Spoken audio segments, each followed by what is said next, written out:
नमस्कार दोस्तों, स्वागत है आप सभी का हमारे YouTube चैनल तत्काल एजुकेशन पे। दोस्तों उम्मीद करते हैं आप सभी बहुत अच्छे होंगे, आपकी तैयारी भी काफ़ी ज़बरदस्त तरीके से चल रही होगी। दोस्तों आज हम आप लोगों के लिए रीजनिंग के 15 अति महत्वपूर्ण प्रश्न के बारे में इस वीडियो में बताएंगे, जो कि SSC, railway, group D, NTPC या किसी स्टेट एग्जाम की तैयारी कर रहे हैं। इस टाइप के प्रश्न हमेशा परीक्षाओं में पूछे जाएंगे। दोस्तों ये पार्ट नंबर कौन से 401 है, पार्ट नंबर 400 नहीं देखें तो आप वीडियो सेक्शन में जाके देख सकते हैं। तो दोस्तों पहला प्रश्न देख लेते हैं। दोस्तों पहला प्रश्न है, इसमें देखिए नीचे दी गई श्रृंखला श्रेणी में प्रश्नवाचक चिन्ह का स्थान पर कौन सी संख्या आएगी। देखिए नीचे यहाँ पर आपको एक श्रृंखला दी है, इन श्रृंखला में बताना है कि इस प्रश्नवाचक के चिन्ह पर इन चार ऑप्शन में से कौन सी संख्या यहाँ पर भरा जाएगा। देखिए तो यहाँ पर सबसे पहले ध्यान से देखते हैं कि श्रृंखला किस प्रकार से चल रहा है। ठीक है, देखिए यहाँ पर आपको क्या है 96 से क्या हो रहा है, यहाँ पर 83 हो रहा है। ठीक है, और 83 से यहाँ पर क्या हो रहा है 72 हो रहा है, 72 से यहाँ पर 65 हो रहा है, 65 में आपको अगला संख्या ज्ञात करना है, फिर यहाँ पर आपको 57 हो रहा है। देखिए इन श्रृंखला को ध्यान से देखने के बाद में हमको क्या दिख रहा है, हमको यही दिख रहा है। देखिए यहाँ पर आपको 96 से क्या लिख रहा है, 83 लिख रहा है। अगर 96 में क्या करते हैं 13 को माइनस कर लेंगे ना, कितना आ जाएगा, यहाँ पर आपको 83 आ जाएगा। ठीक है, और यहाँ पर देखिए 83 से क्या लिख रहे हैं 72 लिख रहा है। तो 83 में अगर यहाँ पर 11 को माइनस कर देंगे तो 72 आ जाएगा, और 72 से क्या लिख रहे हैं 65 लिख रहे हैं। तो 72 में यहाँ पर क्या करते हैं 7 को माइनस करते हैं। ठीक है ना, देखिए 7 को माइनस कर देंगे ये 65 आ जाएगा। तो 65 में कौन सी संख्या को माइनस करेंगे, जो अगला संख्या ज्ञात होगा, तो यहाँ पर आपको 5 को करते हैं। ठीक है, जब 5 को करेंगे तो यहाँ पर कितना देगा 60 आ गया है। ठीक है ना, अब देखिए 60 ले क्या लिख रहे हैं 57 लिख रहे हैं, तो इसमें माइनस 3 कर रहा है। देखिए यहाँ पर 13, 11, 7, 5, 3, यानी इस प्रश्नवाचक चिन्ह पर कौन सी संख्या भर जाएगा 60 हो जाएगा। तो 60 को देखते हैं किस ऑप्शन में दिख रहा है, यानी ऑप्शन नंबर किस में दिख रहा है, तो ऑप्शन नंबर देखिए बी में दिख रहा है, यानी ऑप्शन नंबर बी आपका सही हो जाएगा। दोस्तों मैं उम्मीद करता हूँ इस प्रश्न को भी आप अच्छे तरह से समझ पाओगे। नेक्स्ट प्रश्न देख लेते हैं। दोस्तों दूसरा प्रश्न है, इसमें देखिए नीचे दिए गए विकल्पों में से संबंधित संख्या को चुनिए। देखिए नीचे यहाँ पर आपको एक संबंधित संख्या दी है, यानी 225 जो ना यहाँ पर 15 से समित है। ठीक उसी प्रकार से बताना है कि 1225 जो ना इस प्रश्नवाचक के चिन्ह पर इन चार ऑप्शन में से किससे समित होगा। देखिए तो यहाँ पर सबसे पहले ध्यान से देखें कि यहाँ पर आपको देखिए यहाँ पर 225 ले यहाँ पर 15 कैसे हो रहा है, उसी प्रकार से यहाँ पर आपको 1225 ले यहाँ पर अगला संख्या को रखेंगे। देखिए तो यहाँ पर आपको 225 को क्या करेंगे कि यहाँ पर आपको 15 आ जाएगा। देखिए तो 225 दिख रहा है। ठीक है ना, तो 225 का वर्गमूल कितना होता है, देखिए 225 हो गया। ठीक है ना, 225 का वर्गमूल कितना होता है, यहाँ पर रखते हैं। हाँ 225 का वर्गमूल देखिए यहाँ पर आपको 15 आता है। ठीक है ना, देखिए 225 का वर्गमूल कितना होता है 15 होता है। उसी प्रकार से देखिए यहाँ पर 1225 को भी रखेंगे। देखिए तो 1225 का वर्गमूल कितना होता है, तो यहाँ पर आपको 1225 दिख रहा है। तो 1225 का वर्गमूल यहाँ पर आपको कितना होता है 35 होता है। कितना होता है 35 होता है। देखिए ये आपको क्या लिख रहा है 225 का वर्गमूल निकाला है तो आपको 15 लाया है। उसी प्रकार से 1225 को भी क्या करेंगे वर्गमूल निकालेंगे, तो वर्गमूल कितना गया 35 आ गया। देखिए तो यहाँ पर 35 को इस प्रश्नार्थक चिन्ह पर कौन सी संख्या भरा जाएगा 35 हो जाएगा। तो 35 को देखते हैं किस ऑप्शन में दिख रहा है, यानी ऑप्शन नंबर बी में दिख रहा है। ऑप्शन नंबर बी आपका सही हो जाएगा। दोस्तों मैं उम्मीद करता हूँ इस प्रश्न को भी आप अच्छे तरह से समझ पाओगे। नेक्स्ट प्रश्न देख लेते हैं। दोस्तों तीसरा प्रश्न है, इसमें देखिए नीचे दी गई आकृति में कितने त्रिभुज हैं। देखिए यहाँ पर आपको एक आकृति दिया है, आकृति में बताना है कि त्रिभुजों की संख्या कितना है। देखिए जो इसमें बोल कर है, देखिए यहाँ पर बोल रहा है कि आकृति दिया है, इस आकृति में बताना है कि त्रिभुजों की संख्या कितना है। देखिए तो यहाँ पर क्या करिएगा, वीडियो को रोककर खुद अपने आप से बनाने की कोशिश करिएगा, और 15 प्रश्न में से आपने कितने प्रश्न सही किए हैं वीडियो को लास्ट में कमेंट में जरूर बताइएगा। और इस चैनल पर पहली बार है तो चैनल को सब्सक्राइब कर बेल आइकन घंटी को प्रेस जरूर कर लीजिए, क्योंकि सबसे पहले इस तरह क्लास आपको मिलता रहे। देखिए तो यहाँ पर सबसे पहले ध्यान से देखते हैं कि आकृति में कितने त्रिभुज दिख रहे हैं। देखिए यहाँ पर 1 दिख रहा है, ये 2 दिख रहा है, ये 3 दिख रहा है, ये 4 दिख रहा है, ये 5 हो गया, ये 6 हो गया। देखिए और कहीं दिख रहा है, इसमें त्रिभुज बन रहा है नहीं बन रहा है। ठीक है, इसमें देखिए इसमें त्रिभुज बन रहा है नहीं बन रहा है, यहाँ पर नहीं बन रहा है, यानी कितना बन रहा है ये भी नहीं बन रहा है। ठीक है ना, यहाँ पर 6 बन रहा है, यानी इस आकृति में कितने त्रिभुजों की संख्या दिख रहा है, तो यहाँ पर 6 को दिख रहा है। तो 6 को देखते हैं किस ऑप्शन में दिख रहा है, यानी ऑप्शन नंबर सी में दिख रहा है। ऑप्शन नंबर सी आपका सही हो जाएगा। दोस्तों मैं उम्मीद करता हूँ इस प्रश्न को भी आप अच्छी तरह से समझ पाओगे। नेक्स्ट प्रश्न देख लेते हैं। दोस्तों 4वां प्रश्न है, इसमें देखिए किसी निश्चित कुट भाषा में देखिए BAA से यानी बेस्केट को क्या लिख रहा है 64 के रूप में, और यहाँ पर देखिए टैंकर के यानी 75 के रूप में लिखा जाता है। उसी कुछ भाषा में यानी देखिए वेकेशन को कैसे लिखा जाएगा। ठीक है ना, कैसे लिखा जाएगा, तो यहाँ पर सबसे पहले प्रश्न समझिए इसमें बोल कर है। ठीक है ना, देखिए यहाँ पर क्या बोल रहा है, ये आपको क्या बोल रहा है, एक निश्चित कुछ भाषा दी है। ठीक है, जैसे यहाँ पर निश्चित कुछ भाषा दी है, जिसमें यहाँ पर देखिए यानी बेस्केट को क्या लिख रहा है 64 लिख रहा है, और यहाँ पर आपकी यानी टैंकर को यहाँ पर क्या लिख रहे हैं 75 के रूप में लिखा जाता है। उसी भाषा में आपको बताना कि यानी वेकेशन को लिखेंगे, यानी वेकेशन को। देखिए तो यहाँ पर कैसे लिख रहा है, तो यहाँ पर ध्यान से देखिए, ए क्या लिख रहे हैं बी लिख रहा है, ए लिख रहा है, एस लिख रहा है, ठीक है ना, और यहाँ पर के लिख रहा है, ई लिख रहा है और टी लिख रहा है। ये क्या लिख रहा है यहाँ पर आपको 64 लिख रहा है। ये 64 कैसे लिख रहा है? देखिए बी का स्थानीय मान कितने पाता है? 2 पाता है। ए का स्थानीय मान 1 पा, एस का स्थानीय मान यहाँ पर 19 पाता है और के का स्थानीय मान 11 पाता है, ठीक है ना, और ई का स्थानीय मान 5 पाता है। इन सबको क्या करेंगे? आपस में एक बार जोड़ेंगे, ठीक है ना। देखिए इन सबको आपस में जोड़ते हैं। इन सबको आपस में जोड़ने के बाद में कितना रहा है? ये 58 रहा है। सॉरी, यहाँ पर कितना रहा है? ये 58 रहा है। लेकिन 58 में क्या करते हैं? 6 को जोड़ देंगे तो कितना आ गया यहाँ पर आपको? 64 आ गया। कितना आ गया? 64 आ गया, जो कि यहाँ पर 64 दिया है, ठीक है ना। उसी प्रकार से क्या करेंगे? दूसरा को रख कर देखते हैं। देखिए यहाँ पर आपको क्या लिख रहे हैं? टी लिख रहा है, ए लिख रहा है, एन लिख रहा है, ठीक है ना, एन लिख रहा है, फिर यहाँ पर के लिख रहा है, ई लिख रहा है और आर लिख रहा है। टैंकर को भी क्या लिख रहा है? यहाँ पर देखिए 75 लिख रहा है, ठीक है ना। अब इसको देखिए 75 कैसे लिख रहा है। देखिए टी का स्थानीय मान कितने पाता है? 20 पाता है। ए का स्थानीय मान 1 पाता है। एन का स्थानीय मान 14 पाता है। के का स्थानीय मान 11 पा, ई का स्थानीय मान 5 पा। इन सबको भी क्या करेंगे? आपस में जोड़ते हैं। देखिए इन सबको भी आपस में जोड़ेंगे तो कितना देगा? जुड़ने के बाद में यहाँ पर देखिए 69 आ गया, ठीक है, 69 आ गया। अब 69 में भी क्या करते हैं? 6 को जोड़ देना है। जब 69 को 6 के जोड़ेंगे तो यहाँ पर कितना गया? ये 75 आ गया। कितना गया? 75 आ गया। यानी इसका मतलब क्या कर रहा है कि सभी को स्थानीय मान लिख कर जोड़ रहा है और जोड़ने के बाद में फिर अलग से 6 जोड़ रहा है, ठीक है। तो उसी प्रकार से यहाँ पर आ गया। अब क्या करते हैं? देखिए इसको भी लिखते हैं। यहाँ पर आपको क्या लिख रहा है? देखिए तो यहाँ पर आपको क्या लिख रहा है? भी लिख रहा है, ठीक है ना, भी लिख रहा है, ए लिख रहा है, सी लिख रहा है, ए दिया है और टी दिया है, आई दिया है, ओ दिया है और एन दिया है। देखिए इनको भी क्या करते हैं? उसी प्रकार से रखते हैं। देखिए यानी भी का स्थानीय मान कितने पाता है? भी का स्थानीय मान कितने पाता है? तो 22 पाता है, ठीक है ना। ए का स्थानीय मान 1 पाता है। सी का स्थानीय मान 3 पा, फिर ए का स्थानीय मान 1 पा, टी का स्थानीय मान 20 पा, आई का स्थानीय मान 9 पा, ओ का स्थानीय मान 15 पाता है और एन का स्थानीय मान 14 पाता है। इन सबको भी क्या करेंगे? आपस में जोड़ते हैं। देखिए इन सबको भी क्या करेंगे? हम भी जोड़ेंगे, ठीक है। इसको भी जोड़ लेते हैं। इसको जोड़ने के बाद में देखिए कितना रहे? इन सबको जोड़ने के बाद में यहाँ पर आपको देखिए कितना गया? 85 आ गया, ठीक है ना। और 85 में 6 को जोड़ देंगे। जब 85 में 6 को जोड़ देंगे तो यहाँ पर कितना देगा?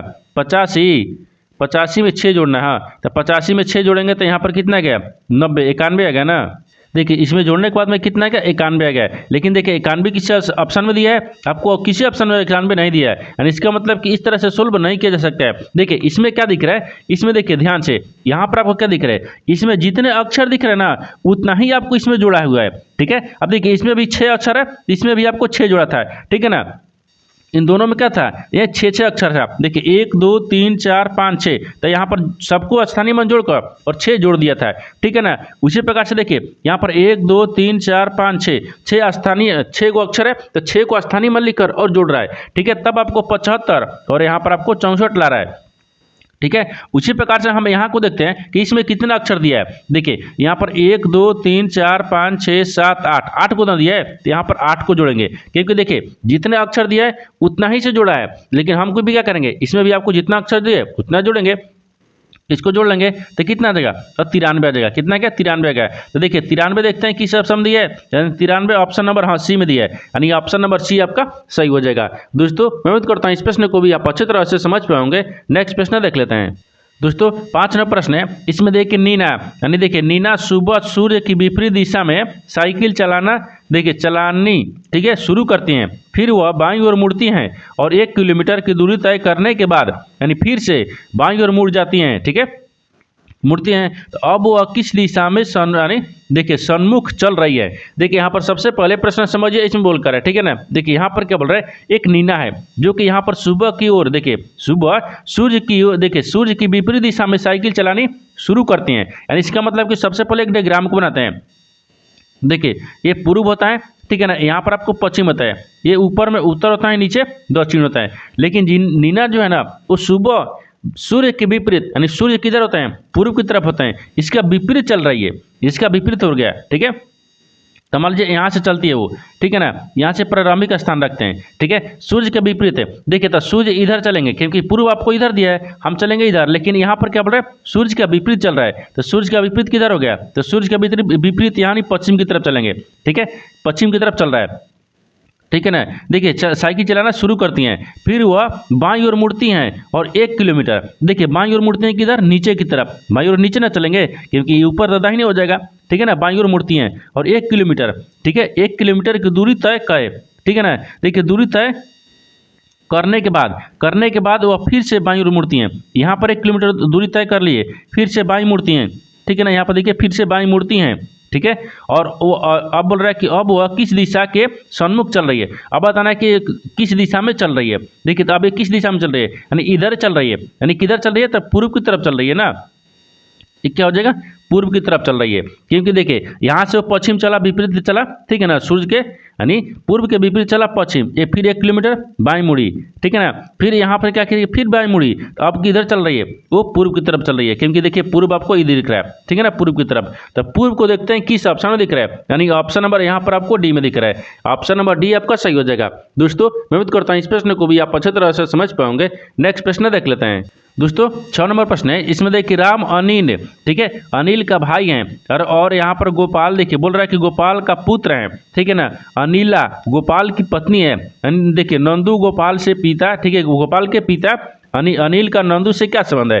देखिए यहाँ पर सबसे पहले प्रश्न समझिए, इसमें बोलकर है, ठीक है ना। देखिए यहाँ पर क्या बोल रहा है, ये राम और अनिल का भाई है, राम जो है ना अनिल का भाई है। तो सबसे पहले एक डायग्राम को बनाते हैं। देखिए यहाँ पर आपको क्या दिख रहा है, राम दिख रहा है, ठीक है ना, राम वो अनिल का भाई है। तो सबसे पहले यहाँ पर मान लीजिए क्या रखते हैं, राम को रखते हैं। देखिए ये राम हो गया, राम जो है ना तो अनिल का भाई है, तो यहाँ पर आपको अनिल को रखते हैं, ठीक है ना। अनिल का भाई कौन हो गया, ये राम हो गया, ठीक है, राम है। आगे बोल रहा है कि और गोपाल का पुत्र है, लेकिन गोपाल का पुत्र कौन है, राम है। यहाँ पर ध्यान दीजिएगा, ठीक है ना। ये मान लीजिए क्या हो गया, गोपाल हो गया, ठीक है ना, गोपाल। तो गोपाल का पुत्र कौन है, राम है, ठीक है, ये पुत्र है, यहाँ तक ठीक है। आगे देखिए, आगे बोल रहा है कि अनिला जो है ना वो गोपाल की पत्नी है, अनिला जो है वो गोपाल की पत्नी है। तो गोपाल की पत्नी कौन हो जाएगी, यानी अनिला हो जाएगी, ठीक है। देखिए अनिला, ठीक है ना, यहाँ पर क्या दिख रहा है, अनिला क्या है, गोपाल की पत्नी है, ये पत्नी में रखेंगे, ठीक है ना, पत्नी हो गया है। आगे देखिए, आगे क्या बोल रहा है कि नंदू गोपाल के पिता हैं, लेकिन नंदू जो है ना वो गोपाल के पिता है। तो मान लीजिए यहाँ पर नंदू को रखते हैं, ठीक है, क्या है, गोपाल के पिता है। तो गोपाल के पिता कौन है, नंदू है, ठीक है ना, पिता है, ठीक है। आगे बोल रहा है कि अनिल जो है ना, अनिल का नंदू से क्या संबंध है, नंदू जो है ना अनिल से क्या संबंध है, आपको इसी को बताना है। देखिए तो सबसे पहले यहाँ पर ऐसे रखते हैं, ठीक है ना। हाँ देखिए इसको ऐसे बताते हैं, जैसे इस प्रकार से आ जाएगा, ठीक है ना, कैसे हो जाएगा। देखिए तो यहाँ पर आपको बताना है कि जो अनिल है ना, अनिल तो नंदू से कैसे समित है, ठीक है ना, नंदू से कैसे समित है, या नंदू जो है ना अनिल को क्या बोलेगा, आपको इसी को बताना है। देखिए तो यहाँ पर आपको ध्यान से देखिए, गोपाल दिख रहा है ना, गोपाल, गोपाल का पुत्र कौन दिख रहा है, यानी राम दिख रहा है, और राम का भाई कौन दिख रहा है, अनिल दिख रहा है, ठीक है। अब इसका एक पिता दिख रहा है, यानी गोपाल का पिता कौन दिख रहा है, नंदू दिख रहा है। तो नंदू अनिल से कैसे समझते हैं, देखिए तो नंदू जो है ना, नंदू का पुत्र कौन हो गया, गोपाल, और गोपाल का पुत्र कौन हो गया, राम, और राम का भाई कौन हो गया, अनिल, यानी इसका क्या दिख रहा है, पुत्र का पुत्र है, क्या है, पुत्र का पुत्र हो जाएगा। तो यहाँ पर देखिए ये क्या हो गया, पुत्र का पुत्र हो गया। तो अनिल जो नंदू से किस प्रकार से समझते हैं, तो पुत्र का पुत्र हो गया। जैसे यहाँ पर देखिए लिखते हैं अनिल, ठीक है ना, अनिल जो है ना नंदू, ठीक है, ये नंदू यहाँ पर अच्छे तरीके से लिखते हैं, ठीक है, ये नंदू के, ठीक है, पुत्र है, ठीक है, पुत्र का ये पुत्र है, ठीक है ना, पुत्र का पुत्र है, ठीक है ना। तो यहाँ पर आपसे वही बोल रहा है कि यहाँ पर क्या हो जाएगा, पुत्र का पुत्र हो गया। जो नंदू है ना, नंदू क्या बोलेगा इसको, अनिल को, तो पुत्र का पुत्र बोलेगा। तो पुत्र का पुत्र देखते हैं किस ऑप्शन में दिख रहा है, यानी पुत्र का पुत्र ऑप्शन नंबर यहाँ पर डी में दिख रहा है। ऑप्शन नंबर डी आपका सही हो जाएगा। दोस्तों मैं उम्मीद करता हूँ इस प्रश्न को भी आप अच्छी तरह से समझ पाओगे। नेक्स्ट प्रश्न देख लेते हैं। दोस्तों 7 नंबर प्रश्न है, इसमें देखिए नीचे दिए गए विकल्पों में इससे संबंधित शब्द को चुनिए। देखिए नीचे यहाँ पर आपको एक संबंधित शब्द दिया है, यानी रुपया जो ना यहाँ पर भारत ले समित है, ठीक उसी प्रकार से बताना है कि युवान जो है ना इस प्रश्नवाचक चिन्ह पर इन 4 ऑप्शन में से किससे समित होगा। देखिए तो यहाँ पर सबसे पहले ध्यान से देखते हैं कि यहाँ पर आपको रुपया जो है ना वो भारत ले कैसे समित है। देखिए भारत का यानी रुपया जो है ना, रुपया वो भारत की मुद्रा है। मान लीजिए यहाँ पर रखते हैं मुद्रा को रखते हैं, ठीक है ना, ये मुद्रा है, ठीक है। जिस प्रकार से रुपया जो है भारत का मुद्रा है, उसी प्रकार से युवान जो है ना वो किसका मुद्रा है, एक किसका मुद्रा दिख रहा है, ठीक है ना, किसका मुद्रा हो गया। तो देखिए यहाँ पर आपको किसको दिख रहा है, तो चीन का दिख रहा है। किसका दिख रहा है, चीन का दिख रहा है, ठीक है ना। देखिए ये जिस प्रकार से यहाँ पर रुपया जो है ना भारत का मुद्रा है, उसी प्रकार से युआन जो है ना वो चीन के मुद्रा है। तो यहाँ पर ये चीन भरा जाएगा। तो चीन को देखते हैं किस ऑप्शन में दिख रहा है, यानी ऑप्शन नंबर डी में भरा जाएगा, यानी ऑप्शन नंबर डी में दिख रहा है। ऑप्शन नंबर डी आपका सही हो जाएगा। दोस्तों मैं उम्मीद करता हूँ इस प्रश्न को भी आप अच्छी तरह से समझ पाओगे। नेक्स्ट प्रश्न देख लेते हैं। दोस्तों 8 नंबर प्रश्न है, इसमें देखिए A B C D E F है, ठीक, एक वृत्ताकार मेज के परिध केंद्र की ओर मुंह करके बैठे हुए हैं, यानी ए सी के बाईं ओर से दूसरे स्थान पर बैठा है, यानी एफ सी के दाईं ओर से ठीक बगल में बैठा है। तो बोल रहा है कि डी ए और ई दोनों के ठीक है बगल में बैठा है। तो ई के दाईं ओर से तीसरे स्थान पर कौन बैठा है। देखिए यहाँ पर सबसे पहले प्रश्न समझिए, ऐसे बोलकर है, ठीक है ना। देखिए यहाँ पर क्या बोल रहा है, बोल रहा है कि ए बी सी डी ई यहाँ पर 5 हो गया और एक 6, ठीक है ना। एक वृत्ताकार मेज परिध केंद्र की ओर मुंह करके बैठे हुए हैं। इसके कहने का मतलब है कि ये क्या है, यहाँ पर आपको देखिए यहाँ पर क्या लिख रहा है, वृत्ताकार मेज दिया है, इसके क्या कर रहा है कि केंद्र की तरफ मुंह करके बैठे हुए हैं। जैसे देखिए 1 हो गया, 2 हो गया, 3 हो गया, ये 4 हो गया, ये 5 हो गया, ये 6 हो गया, ठीक है ना। 6 गो है जो केंद्र की तरफ मुंह करके बैठे हुए हैं, ठीक है। बोल रहा है कि ए जो है ना सी के बाईं ओर से दूसरे स्थान पर बैठा है, ये जो है सी के बाईं ओर से दूसरे स्थान पर बैठा है। तो मान लीजिए यहाँ पर ए को रखते हैं, ठीक है, ए को जो सी के बाईं ओर से दूसरे स्थान पर है, तो सी को यहाँ पर रखते हैं, तभी ना 1 2 दूसरे स्थान पर सी के बाईं ओर से बैठा है, ठीक है ना। आगे हो गया। अब आगे बोल रहा है कि एफ है सी के दाईं ओर से ठीक बगल में बैठा है, लेकिन एफ जो है ना एफ सी के बाईं ओर से बगल में बैठा है। देखिए तो यहाँ पर सी हो गया, सी के दाहिने तरफ कौन बैठा है, एफ बैठा है, ठीक है ना। देखिए बोल रहा है कि देखिए एफ जो है ना सी के दाईं ओर बगल में बैठा है, तो सी के दाहिने ओर कौन बैठा है, बगल में एफ बैठा है, ठीक है। आगे बोल रहा है कि डी ए और ई दोनों के ठीक बगल में बैठा है। जो डी है ना डी ए और देखिए ए रखते हैं, सॉरी यहाँ पर तो ए दिया ना, तो डी और यहाँ पर ई, इन दोनों के बगल में क्या बैठा है, डी बैठा है। ये बोल रहा है कि डी जो है ना ई और ए को दोनों को ठीक बगल में बैठा है, ठीक है, बगल में बैठा है। तो ई के दाईं ओर से तीसरे स्थान पर कौन बैठा है, तो ई के दाहिने ओर से यहाँ पर आपको एक छूट रहा है, जिसमें क्या रखेंगे, बी को रखते हैं। हाँ देखिए अब बोल रहा है कि ई के दाहिने ओर से, ई दिख रहा है ई, अगर ई को दाहिने ओर किधर आएगा, इधर आएगा, ई के दाहिने इधर आएगा, ठीक है ना। ई के दाहिने से बोल रहा है ना कि तीसरे स्थान पर कौन बैठा है। देखिए 1 2 3 तीसरे स्थान पर यहाँ पर बी बैठा है, कौन बैठा है, बी हो जाएगा। तो बी को देखते हैं किस ऑप्शन में दिख रहा है, यानी ऑप्शन नंबर सी में दिख रहा है। ऑप्शन नंबर सी आपका सही हो जाएगा। दोस्तों उम्मीद करता हूँ इस प्रश्न को भी आप अच्छी तरह से समझ पाओगे। नेक्स्ट प्रश्न देख लेते हैं। दोस्तों 9वां प्रश्न है, इसमें देखिए उच्च व्यनारे का चयन करें जो दिए गए वर्गों के बीच संबंध को स्वतंत्र रूप से दर्शाता है। देखिए नीचे यहाँ पर आपको 3 शब्द दिए, इन तीनों शब्द को तना कि आपस में कैसे समित है और इन 4 व्यंजनग्राम में से कौन सा व्यंजनग्राम बनेगा। देखिए तो यहाँ पर सबसे पहले ध्यान से देखते हैं कि तीनों शब्दों से कॉमन कौन सा मिल रहा है, ठीक है ना। देखिए यहाँ पर आपको इलेक्ट्रॉन दिया है, फिर प्रोटॉन दिया है और यहाँ पर परमाणु दिया है। इन तीनों शब्दों से सबसे कॉमन क्या दिख रहा है, देखिए तो सबसे कॉमन तो यहाँ पर आपको परमाणु दिख रहा है, ठीक है ना। यहाँ पर क्या दिख रहा है, परमाणु को रखते हैं। सबसे कॉमन क्या दिख रहा है, परमाणु हो जाएगा, ठीक है, परमाणु, यानी परमाणु के अंदर में ही प्रोटॉन भी आता है और परमाणु के अंदर में इलेक्ट्रॉन भी आते हैं। देखिए यहाँ पर परमाणु के अंदर में इलेक्ट्रॉन और प्रोटॉन दोनों आते हैं। यहाँ पर क्या रखते हैं, यानी प्रोटॉन, ठीक है ना, प्रोटॉन हो जाएगा, प्रोटॉन हो गया, फिर यहाँ पर इलेक्ट्रॉन हो गया, ठीक है, इलेक्ट्रॉन हो गया। देखिए यहाँ पर सबसे कॉमन क्या दिख रहा है, परमाणु दिख रहा है। यहाँ पर सबसे कॉमन क्या दिख रहा है, ये परमाणु हो गया। परमाणु के अंदर में ही यहाँ पर प्रोटॉन भी आते हैं और यहाँ पर आपको इलेक्ट्रॉन भी आते हैं। इन दोनों क्या हो गया, परमाणु के अंदर में ही आते हैं। तो इस तरह का वेन डायग्राम बनेगा। इस तरह का वेन डायग्राम देखते हैं किस ऑप्शन में दिख रहा है, यानी ऑप्शन नंबर डी में दिख रहा है, यानी ऑप्शन नंबर डी आपका सही हो जाएगा। दोस्तों उम्मीद करता हूँ इस प्रश्न को भी आप अच्छी तरह से समझ पाओगे। नेक्स्ट प्रश्न देख लेते हैं। दोस्तों 10वां प्रश्न है, इसमें देखिए पता लगाइए कि प्रश्न आकृति में दिए गए टुकड़ों से, ठीक है, कौन सी आकृति बनाई जा सकती हैं। देखिए यहाँ पर सबसे पहले प्रश्न समझिए, इसमें बोलकर है, यहाँ पर क्या बोल रहा है कि देखिए यहाँ पर आपको एक आकृति दिया है, ये आकृति का टुकड़ा दिया है, ठीक है ना। देखिए इस आकृति में टुकड़ा दिया है, पता लगाना है कि जो ये टुकड़ा है ना, इन 4 ऑप्शन में से कौन सा आकृति जो है ना इस टुकड़ा को मिलाने के बाद में यानी आकृति बन जाएगी, ठीक है। यानी इसका कहने का मतलब क्या दिख रहा है, ये बोल रहा है कि यहाँ पर एक आकृति दिया है, ठीक है ना। देखिए इस आकृति के टुकड़ा दिया है, इसमें अंदर कितना दिया, 4 टुकड़ा दिया है। इन 4 टुकड़ा में से कौन सा टुकड़ा, यानी 4 टुकड़ा को मिलाएंगे, इन 4 ऑप्शन में से कौन सा आकृति बन जाएगी। तो सबसे पहले क्या देखते हैं, आकृति को देखते हैं, इसमें टुकड़ा को देखते हैं। तो सबसे पहले टुकड़ा यहाँ पर कहाँ दिख रहा है, पहले देखिए त्रिभुज देखिए ना, त्रिभुज दिख रहा है। देखिए इसमें भी त्रिभुज दिख रहा है ना, ठीक है, ये बन रहा है, इसमें कहीं त्रिभुज दिख रहा है? हाँ, इसमें भी दिख रहा है।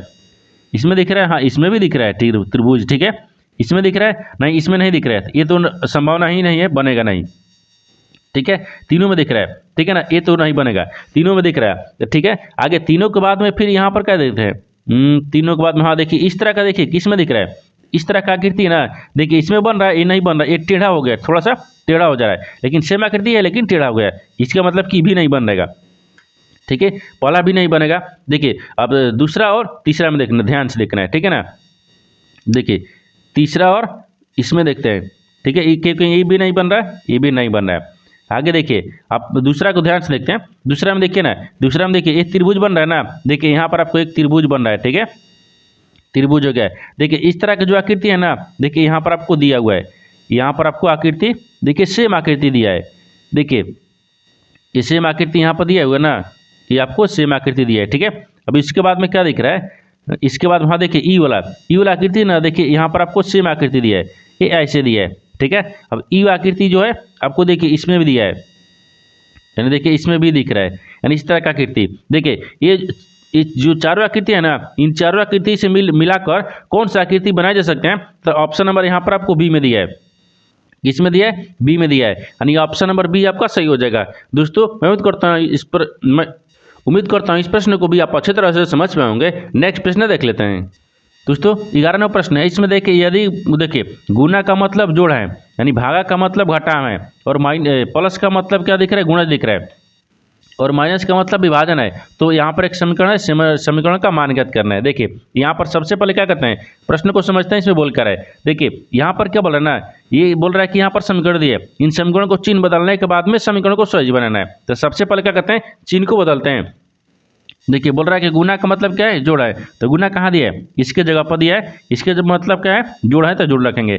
आगे बोल रहा है कि भागा का मतलब क्या है? घटाओ, यहाँ पर माइनस रखेंगे। और क्या बोल रहा है कि प्लस का मतलब क्या दिख रहा है? गुणज, यानी प्लस के जगह पर क्या रखते हैं? गुणज, ये प्लस दिख रहा है, हाँ यहाँ पर क्या रखते हैं? गुणा रखेंगे।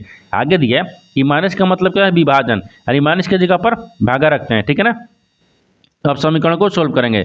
देखिए यहाँ पर 10 हो गया, फिर प्लस 4 हो गया, फिर माइनस यहाँ पर क्या दिख रहा है? 4 दिख रहा है, विभागा 2 दिख रहा है, फिर गुना 1 दिख रहा है। ये प्रश्न आ सकती है। देखिए 2 दूनी के 4, 2 हो गया, तो अब यहाँ पर रखेंगे तो 14 आ गया, 14 माइनस 2 गुने 1, तो 14, यहाँ पर फिर माइनस हो गया ना, फिर यहाँ पर क्या करेंगे? 2 आ गया, तो घटाएंगे तो कितना आ गया? 12, यानी यहाँ पर क्या हो गया? 12 आ जाएगा। तो 12 को देखते हैं किस ऑप्शन में दिख रहा है, यानी ऑप्शन नंबर यहाँ पर आपको सी में दिख रहा है। ऑप्शन नंबर सी आपका सही हो जाएगा। दोस्तों मैं उम्मीद करता हूँ इस प्रश्न को भी आप अच्छी तरह से समझ पाओगे। नेक्स्ट प्रश्न देख लेते हैं। दोस्तों 12वां प्रश्न है, इसमें देखिए कथनों को पढ़े और दिए गए विकल्पों में से निष्कर्ष को चुने। देखिए नीचे यहाँ पर आपको कथन दिया है, निष्कर्ष दिया है। कथन के आधार पर डायग्राम को बनाते हैं, निष्कर्ष के आधार पर प्रश्न को सोल्व करते हैं। तो सबसे पहले इसमें ध्यान से देखते हैं, कथन बोलकर है, इसके आधार पर ही डायग्राम को बनाते हैं। देखिए यहाँ पर कथन दिया है, कथन क्या बोल रहा है कि कुछ महिलाएं बुद्धिमान है, तो कुछ जो महिलाएं हैं ना वो क्या है? बुद्धिमान है। तो मान लीजिए यहाँ पर रखते हैं महिलाएं को रखते हैं। ठीक है ना, ये महिलाएं हो गया। कुछ महिलाएं क्या है? तो यहाँ पर बुद्धिमान है, तो कुछ महिलाएं के यहाँ पर क्या रखते हैं? बुद्धिमान में रखते हैं। ठीक है ना, ये बुद्धिमान हो गया। ठीक है, बुद्धिमान है, कुछ महिलाएं क्या है? बुद्धिमान है। आगे बोल रहा है कि सभी बुद्धिमान इंजीनियर है, लेकिन सभी जो बुद्धिमान है वो क्या है? इंजीनियर है। ठीक है ना, तो यहाँ पर आपको इंजीनियर में रखते हैं। ठीक है ना, इंजीनियर, ये इंजीनियर हो गया।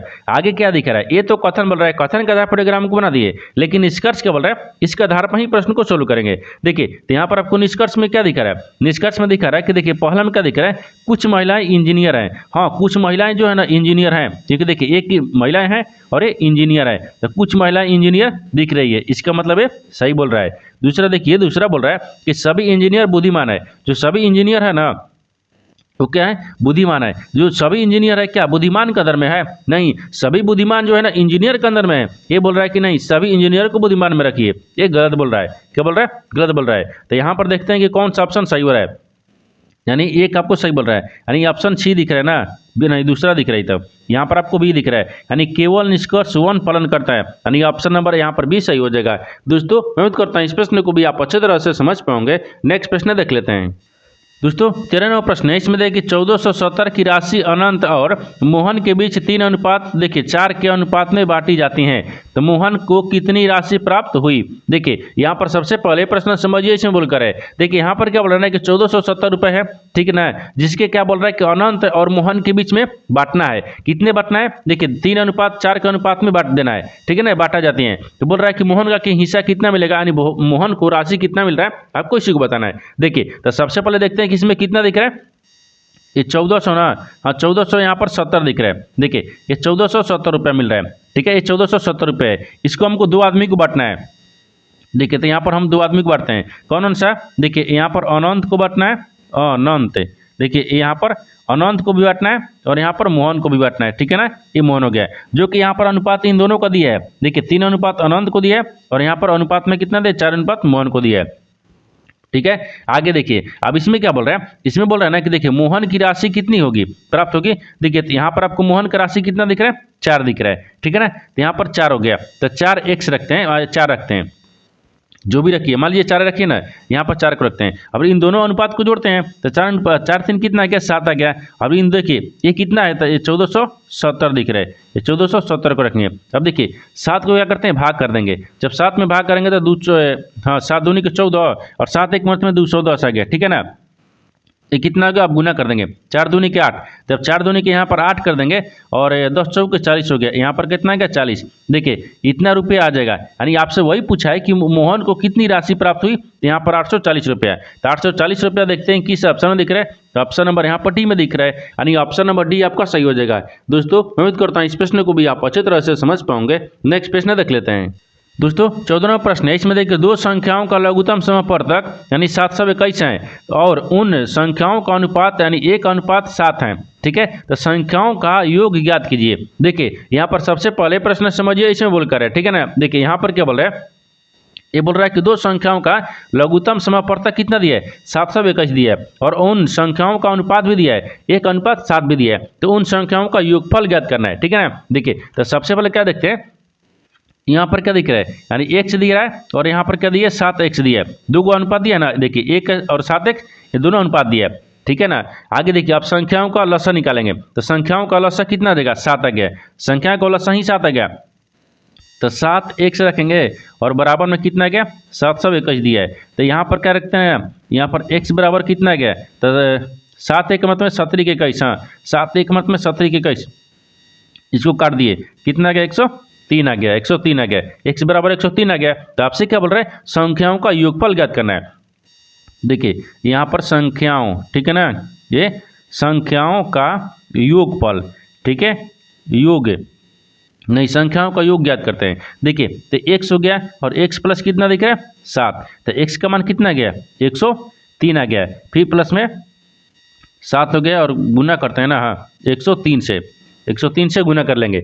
आप देखिए जब गुना करेंगे तो कितना देगा, इसको यहाँ पर एक बार, हाँ देखिए इसको यहाँ पर रखते हैं, ठीक है ना। देखिए यहाँ से आपको इधर रखते हैं, तो अब देखिए अब इसमें कितना दिख रहा है कि 103 दिख रहा है, ये तो सही है, ठीक है ना। फिर प्लस रखेंगे, अब देखिए 7 में 103 से गुना कर दें तो आपको फिर 700 कैसे देगा।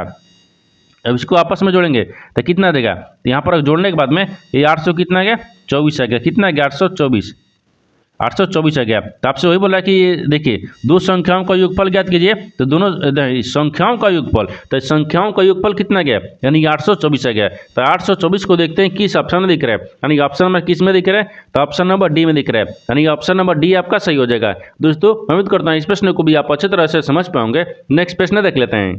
दोस्तों 15 प्रश्न है, इसमें देखिए 12% लाभ और 4% हानि पर किसी वस्तु को विक्रय मूल्यों का अंतर यानी 28 था, तो वस्तु का क्रय मूल्य ज्ञात कीजिए। देखिए यहाँ पर सबसे पहले प्रश्न समझिए, इसमें बोलकर है, देखिए यहाँ पर क्या बोल रहे हैं ना, ये बोल रहा है कि देखिए 12% लाभ दिया है और 4% हानि पर किसी वस्तु का विक्रय मूल्य, ठीक है, विक्रय मूल्यों का अंतर कितना था, 28 था, तो वस्तु का क्रय मूल्य ज्ञात करना है। क्या करना है, क्रय मूल्य। देखिए तो क्रय मूल्य ज्ञात करने के लिए क्या करेंगे, सबसे पहले ध्यान से देखिए क्रय मूल्य हो गया ना, हाँ देखिए 12% क्या होता है, लाभ होता है, ये लाभ रख लेंगे, ठीक है ना। और हानि कितना दिखा रहा है ना, हानि आपको 4% हो गया, ठीक है, 4% हानि हो गया। अब विक्रय मूल्यों का अंतर ज्ञात करना है, तो विक्रय मूल्य का अंतर कितना दिया है, ये 28 दिया है, ठीक है, 28 रुपया दिया है, ठीक है। अब इन दोनों को क्या करेंगे, आपस में जोड़ेंगे। जैसे देखिए ये 12 अनुपात परसेंटेज दिया है, फिर प्लस में 4%, इन दोनों को जोड़ेंगे बराबर में 28 रखेंगे, ठीक है ना। अब देखिए हाँ देखिए 12 4 16 हो गया, 16% बराबर 28। अब ठीक है, अब 100% बराबर होता है, देखिए 100% बराबर कितना होता है, इधर रखते हैं। देखिए यहाँ पर आपको ये इतना यहाँ पर रखेंगे। देखिए 100% बराबर कितना गया, तो ये 100% बराबर यहाँ पर 28 कितना गया, 175 गया। 175 ऑप्शन नंबर ए में दिया है, यानी ऑप्शन नंबर ए आपका सही हो जाएगा। दोस्तों मैं उम्मीद करता हूँ इस प्रश्न को भी आप अच्छे तरह से समझ पाओगे। नेक्स्ट वीडियो में मिलते हैं, तब तक जय हिंद दोस्तों इस चैनल पर पहली बार आए तो चैनल को सब्सक्राइब कर बेल आइकन घंटे को प्रेस जरूर कर लीजिए, क्योंकि सबसे पहले इस तरह क्लास आपको मिलता रहे। और इन सारे प्रश्न का PDF आपको टेलीग्राम पर मिल जाएगा, जो कि इस वीडियो का डिस्क्रिप्शन में लिंक दिया गया है।